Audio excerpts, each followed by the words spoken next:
I'm standing here in the galleries, the Japanese galleries at the Portland Art Museum, and we are looking at a recent acquisition.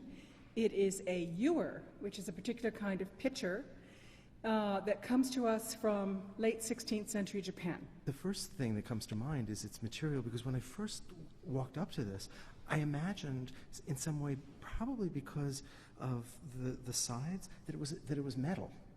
And when I came close to it, I realized that it wasn't. It's wood, is that right? Yes, it's wood. And what's interesting is that the body, and we often talk about pots in this anthropomorphic way, the body has a very slight, it's almost a cylinder, but it tapers a little bit at the foot. So the body is sort of in the shape of a bucket. This isn't carved from a single block of wood, but it's rather a strip of wood that was steamed and wrapped. Then we see these things, these ridges on it. Those are actually strips of bamboo that are sort of like little reinforcing girders that help hold that steamed wood in that wrapped cylindrical shape. So it's really a process of construction that's made in a way that is not dissimilar to the way that we might treat metal. If you think of a sheet of metal hammered Yes. and then bent, that's like that. And what is so interesting, if we think, okay, what are the normal ways that you handle wood? Well, we think of carving Yes, wood. exactly. That idea of making a vessel by wrapping a slab of wood into a cylinder and then putting a bottom on it, that is a technique in which Japanese woodmakers excel. There's a kind of delicacy and a kind of, I think that I get the sense of the thinness of that, Yes. of the wall, that seems to me only possible in metal, and I think that's why I jumped there. But I think that really speaks to the extraordinary sort of tradition out of which this is coming, and I see it as incredibly impressive. And can we talk a little bit about the way the wood is treated and the color, which I find beautiful? It's got this almost gorgeous, almost patina. Yes, it does have a patina. This ware, it's an example of Japanese lacquer ware. So the wood turning, the wood bending, the wood shaping happens. And then it goes through a number of stages of being coated with lacquer. And lacquer is found really in much of Southeast Asia and East Asia. But in Japan, Japanese lacquer was so treasured by the Europeans when trade began that, analogous to the way that we use the word China to associate ceramics with China, Europeans used to call works that were lacquered Japan. Oh, is that right? It was so associated with Japan. And lacquer is the sap of a lac tree. It's a naturally occurring sap. So think of maple syrup and think of it as something that trees ooze out at a particular season of the year. You have to go and tap it. And it's thick and viscous like maple syrup. Interestingly, it's also toxic. Oh, really? It has the same chemicals in it that poison ivy does. Ooh. So lacquer workers have to spend a lifetime building up resistance to this. So you have this lacquer, and then you can, there's sort of traditional colors to dye it. And in Japan, those two traditional colors were black, which you did essentially by mixing lampblack, a kind of soot, with it. And the other was what you see here, this fantastic cinnabar red by mixing in cinnabar, which is powdered mercury. So this was toxic in two levels. This is toxic on two levels, yes. I suppose one was safe drinking water out of this, but it does sort of bring that to mind.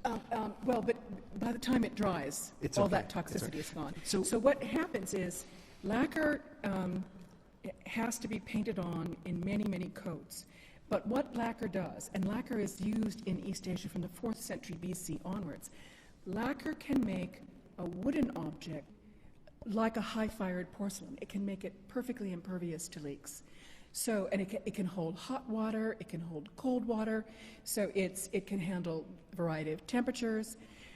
It's perfect for containers for liquids. It's also gorgeous. I mean, the surface has almost a kind of translucence that's this kind of milky, kind of beautiful. Is that original, or is that a result of its age? Well, both, because it's many layers of lacquer. And the lacquer layers are very, very thin, and then they have to dry, and then it's polished. Okay. And then other layers put on, and it's polished. And the secret of this particular ware, this comes from a monastic workshop in Japan, and it's called Negoro. That's the name of the monastery, so we call this Negoro ware. First several layers are black, and then the last layers are red. And if you look at the handle, you can see where it is touched the most often.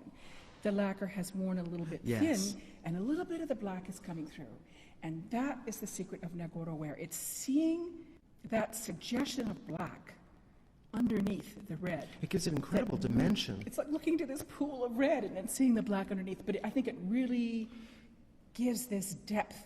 This is an object that comes from the 16th century, yes, and yet it is so pristine. It is in such incredible condition. I mean, it looks as if it was made just a few years ago, and it speaks, I think, to the resilience, as you were saying, of the lacquer. Mm-hmm. But is it also that these were, because they were in a monastic environment, that these were kept sort of out of everyday use? Is this why would this be in such good condition? Do we have any idea?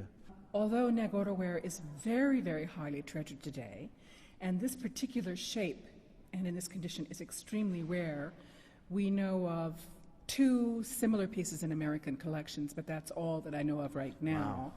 Wow. Of this particular shape. This shape belongs to a particular moment in history. But it would not have, to its original users or its original makers, been particularly a precious object. Okay. So we wouldn't think of it the way that Chinese would think of something of jade. So this was not safeguarded as a particularly So it special. wouldn't have been hidden away. Okay. And in fact, that's great, because look at the wonderful black that we can see in the handle. So it's not something that was brought out at Christmas. You know, it was something that would have been used. But you're quite right that because it was in a monastery, and monasteries are likely to have the resources to have a big, huge storehouse with, 1-foot thick or 2-foot thick clay walls, that it would not be subject to the kind of frequent fires that would happen to, let's say, an urban merchant's collection. That's one. And the other thing that's very important, tea objects were treated with a special reverence. So now that's different from being precious, right? If you know what I mean. Yes. I mean, I'm not talking about They were preciousness used. of the material, but they were revered and taken care of very well. So the Japanese would make paulownia boxes, and they would keep it in the paulownia box, which keeps it from expanding and contracting in different weather and that. So they take exceptionally good care of things. It is absolutely gorgeous, and I have a totally new appreciation for it. Thank you so much. I'm glad you like it.